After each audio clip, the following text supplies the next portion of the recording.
Alright guys, so it's been about 9 days since I last uploaded on this channel, and I apologize for the inconsistency in my uploading, but I have been pretty busy, especially with, the e-com side of my journey, as well as some of my friends came from LA last week, and so we kind of had the whole week to just, you know, do content for my Instagram, which, if you guys don't know, I do cinematography, videography content on there. It's kind of like my personal brand, and kind of just filmed a bunch of videos and planned and strategized things for clothing brands and stuff like that I have going on, and then kind of help them out with starting their own e-com journey as well. But I haven't been uploading just because I've been working on that kind of shit, and also trying to work on a pretty good flow with my supplier, working on customer support as well for all of these orders as well.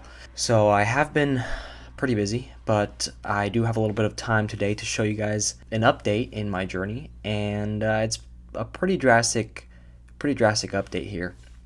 If you guys can see, today is June 15th, and it's been pretty much 1 month since this product launched, and it's made $45,000 in revenue in that month. So these are pretty fucking insane metrics. I was aiming to make $10,000 a month um, from this product, and I pretty much quadrupled that, which is pretty insane. I'm not gonna lie, guys. So I feel very blessed to see these numbers here on my screen and kind of show you guys all this kind of shit. So today in this video, I'm not just gonna show you guys the numbers and kind of give you guys that mindset talk that I always do, but I am going to give you guys a little bit more logistical, technical information that you guys can apply to your ads to be able to get kind of numbers like this. And again, I'm gonna refresh the page, and you guys can see that it is $45,000 today. Is my highest. Today's my highest number so far. It's $4,000 in revenue today, which is genuinely insane, because the last time that I showed you guys my dashboard, I was very excited to announce that it was my $1,000 days, and now I'm at $4,000 days, and I continue to climb. Before we really get into all the really logistical information on, if you are a complete beginner, I'm just going to show you guys kind of the metrics on what you should focus on and what everything means. I don't really see a lot of people discuss exactly what everything means, and they just kind of tell you, how to do the marketing, how to do the ads, but they don't really necessarily tell you exactly what all these metrics mean and what you should pay attention to. So I'm going to show you guys this in this video. Before we get into that, I do want to say that this obviously is not all profit. This here is a more accurate representation of my profit. Let me just wait for it to load. So this little thing here is called True Profit, and it's a Shopify app that you guys can use to kind of calculate your profits if you guys are starting to get to that higher number with your orders. And you can kind of just plug in some information. It does cost a little bit of money, but I think it is worth it. And you can plug in all your ad spend and all of the total costs of your goods, etc. Again, it's not completely 100% accurate, just because there is other things that I have to plug in that I haven't done yet. So I would say that the net profit, give it around $1,000 to $2,000 of range there for the net profit over there. So $16,000 in a month of profit with the $45,000 in revenue. We've spent $11,000 in ads, and we can see here that our average order value is $73. So on our page, we have 3 different variants of the product. One costs about $45. The next one is $50, and the last one is $90. And most people actually spend, the $90 one or $50 with a little bit more of an upsell as well. So that increases the average order value. So these are small little metrics and changes that you can make to your store to increase that value, so that the amount of money being spent on ads is actually returning profits to your store. So this is kind of the more accurate dashboard that I'm going to show you guys. But it is cool to see, the dashboard here as well, and kind of, I guess, flex that a little bit. But what I'm going to do here is I'm going to actually go plug into I'm going to show you guys a little bit of my ads manager and kind of the preset that I use in order to, kind of read the metrics well, because you don't really want to use the information that Facebook gives you. You want to make your own preset that allows you to really view the important information. And so here, guys, you guys can see that I have 5 ads running, and they're actually not tests anymore, even though the names of those campaigns are tests. At this point, the ads are pretty much winning. We can see, I don't know if you guys can see, actually, yeah, you can. In the last 15 days alone, I've spent $8.8 thousand. So the $11,000 that I spent on ads, almost 3/4 of that has been this month alone. It's only been 2 weeks. So most of the revenue that I generated has been in the last 2 weeks only. We can see here that's $35,000 in the last 2 weeks, out of the $45,000 in total. So yeah, it's climbing up pretty high, and I genuinely think that it's gonna get even crazier. So let me show you guys the 15th, which is today, how much I've spent today. Let's see. So today we spent about $1,000, and for some reason I kind of have an issue where sometimes, so here's the thing. There's two different kinds of there's two different kinds of ways that you can have an account. One is a funded account, and one is just one where you just pay with your debit card. For some reason, mine's a funded account, so I have to kind of put in the money every time that I want to run ads.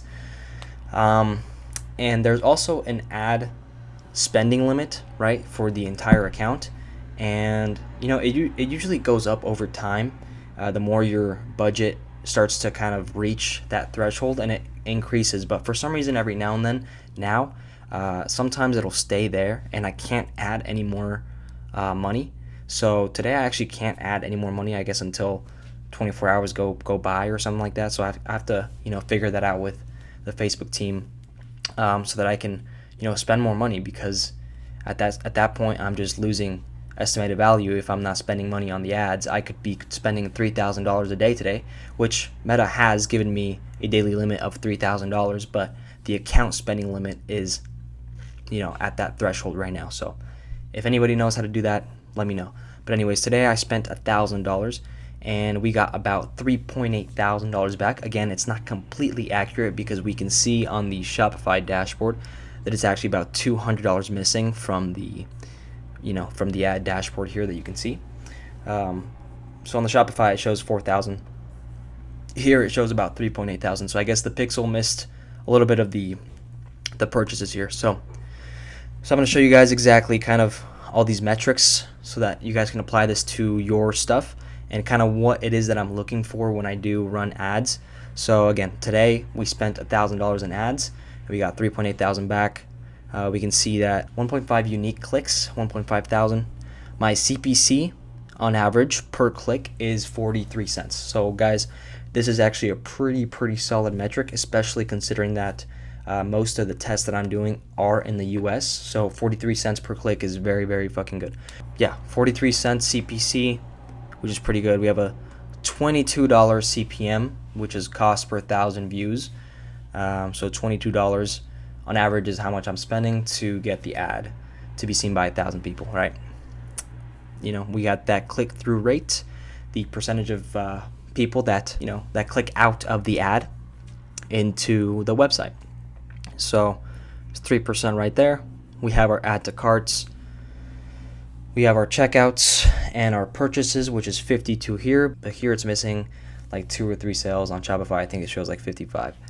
And then I would say arguably the most important metrics here are the cost per purchase, which is on average how much it takes for the ad to spend before you eventually get a purchase. So my average here is $19.22, which, considering the average order value that I do have on my store, is a pretty good cost per purchase. And our average ROAS, so the return on the ad spend, is 3.86. That means that for every $1 that I spend on ads on average, right, we're getting back $3.86.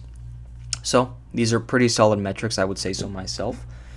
So we're gonna kind of go through everything and kind of what you guys want to use, kind of the metrics that you want to apply to your store, and everything else kind of doesn't really matter, to be honest. I would say the most important things are the things that you see here. So obviously here you have your budget, and that's just, the budget that you allocate to your campaign. And you can determine whether it's a campaign, so a CBO budget, or an ABO budget. Interestingly enough, the campaigns here that are winning for me, there's 5 of them right now running, and each one of them actually is an ABO campaign. And the reason for this is because I was doing a 5x2 test, meaning that I was running 5 different ad sets and 2 ads in each one. And I had set every single ad set at, a fixed amount. And so, I kind of didn't even change that. I just started increasing the budget on that one ad that was winning for me, and I just duplicated all of those ads and just kept it as an ABO. So there are 5 ads right now running at between $180 to $230 each at an ABO campaign. That's kind of what you see here, the budget. So you want to keep that on there for your preset. This is how much money has been spent on the ad, pretty self-explanatory. And this is the conversions, but actually literally how much you converted per amount spent. So you can see that this phase test 5 spent $178, and it got back $875. So that's a pretty good metric, I would say, right there. It's almost like a 4 or 5 ROAS. Let's see.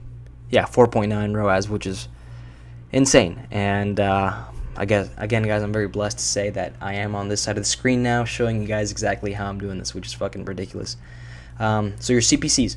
So, guys, I would say that, if it, again, everything is very variable, and it depends on you have to kind of gauge things yourself.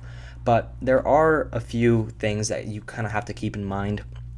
For example, when it comes to CPCs, you're running an ad, and let's say that your CPCs are $3. So that's your cost per click, right?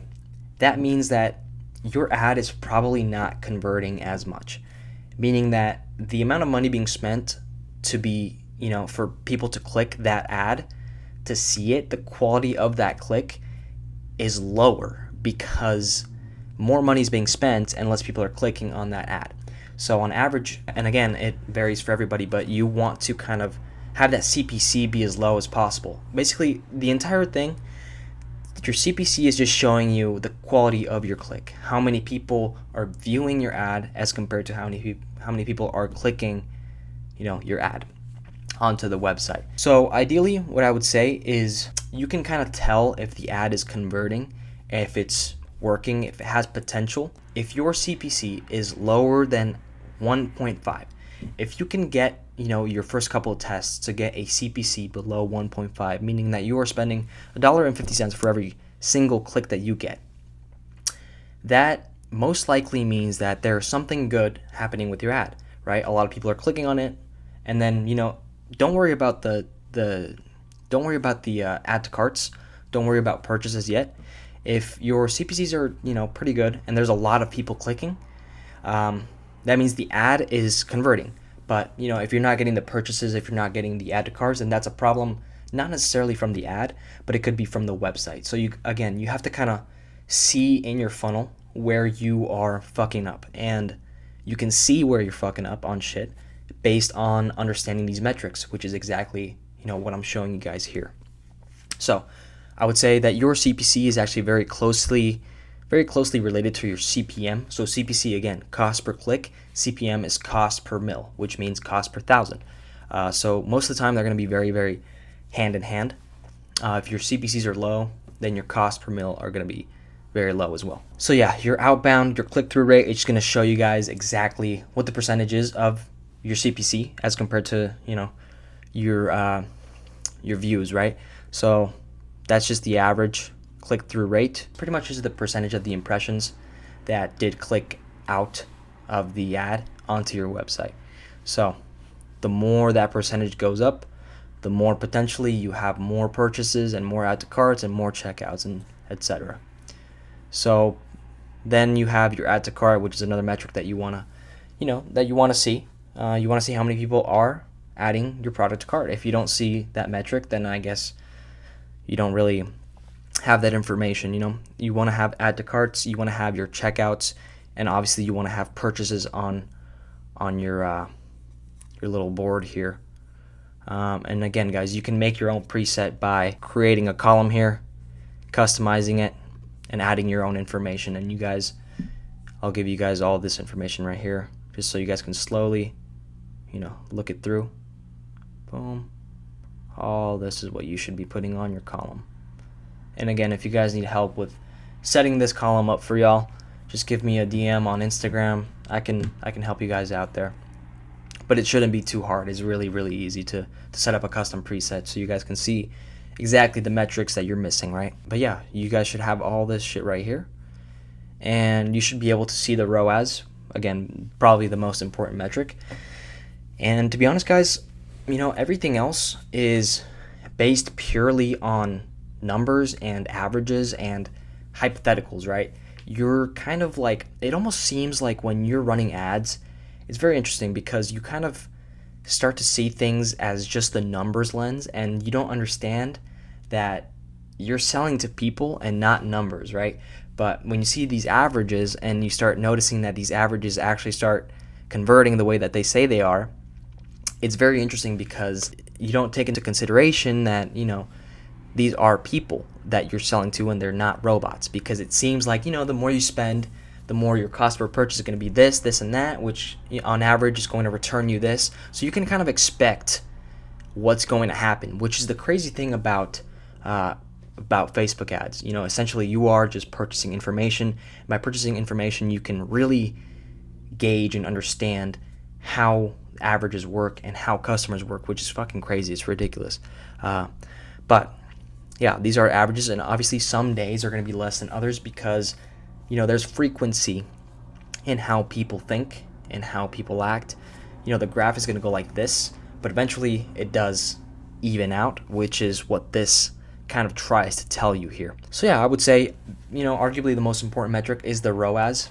If your ROAS can get pretty high and you can gauge the profits and see how much profit you're making from the ROAS, I would say every other metric, as long as the ROAS is high, you will be fine. If you do get a CPC that's $2, $3, $4, but your ROAS is high and you have an average order value, don't worry too much about the CPCs. Keep testing ads, keep testing shit, but if you're getting a good ROAS, that's a good sign. That's a good product, and it's a good website, or you're doing something right. So arguably, I would say the most important metric is the ROAS. And then here are the results. It just shows you how many purchases you got for that day. Pretty self-explanatory. Here's your impressions, so how many people saw the ad on their screen. Again, the cost per result is pretty much the same as the cost per purchase here. And the frequency. So the frequency is the number of, on average, how many times the same person sees that ad. To be honest, this really hasn't done anything for me. But I know that if your frequency starts getting higher, there could be an issue because the same person keeps viewing the exact same ad over and over and over again, which could be considered potentially spam, right? So they could report and be annoyed with it. So you kind of, I don't know how to really change that, to be honest. I'm not gonna really fuck with it too much. I don't know much about it, but I can see here that I'm not gonna have an issue with that because my frequency is 1.05, 1.10 per average. So that's not really an issue. It's just there for me to see it, right? And yeah, guys, just kind of read your metrics. Make sure, again, if you're just starting out, just try to keep your CPCs under $1, $1.50, and then everything else will kind of follow, right? So your CPM will follow that. If you run a test at $100 a day on a new product and you do not get a sale that first day or the second day, I would just cut the ad. I would cut the products. I think it has to be a combination of a winning product next to a winning ad. And most ads, if you find them, for example, on Calidata, you steal them and then you run them and you just do a test, most of those ads are already proven to be working. So if they're not working for you, I would say cut the product, try something next. This product got me a sale my first day. It was a good sign. Kept doing it. 3 sales the next day, 4, 5 the next day, and it just progressively posted more and more. There were a lot of issues that happened with the ad account.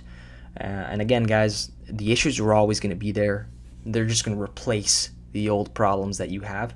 So you kind of just have to push through it and keep doing shit, keep testing, keep scaling, and eventually you can kind of get numbers like this. And again, this is not even that crazy. There is a lot more to be done. There's a lot more that I can do. There's a lot more that I can test. And I just wanted to show you guys kind of the update on what's been going on and kind of what I've been working on. But it is kind of insane to see these numbers finally after a long time of manifesting this shit, and finally being on this side of the screen showing you guys all this shit. But yeah, first $4,000 a day. I feel pretty good about it. And besides all the issues and the problems that do come every now and then, I do think it has potential again to reach those $10,000 days, 20,000, 30,000, and even possibly go all the way through Q4 and make $1 million. You never know. But I hope this was helpful for y'all. I'm gonna keep posting things on here and keep trying to help y'all out and show my journey here. I hope this video was useful. If you guys didn't know, I do have a second channel where I post my lifestyle and kind of all the things that I like to do, and my content and all the stuff that I do for Instagram and etc. So if you guys want to check that out as well and kind of get a more personal side of my life, you definitely can at Jcography on YouTube. So go ahead and do that. I know that some of you guys have been a little bit surprised that I do like videography and cinematography and shit like that. So if you guys want to kind of see that in my journey there, go ahead and check that out. But if not, just stick around this channel because I'll be around. So thank you.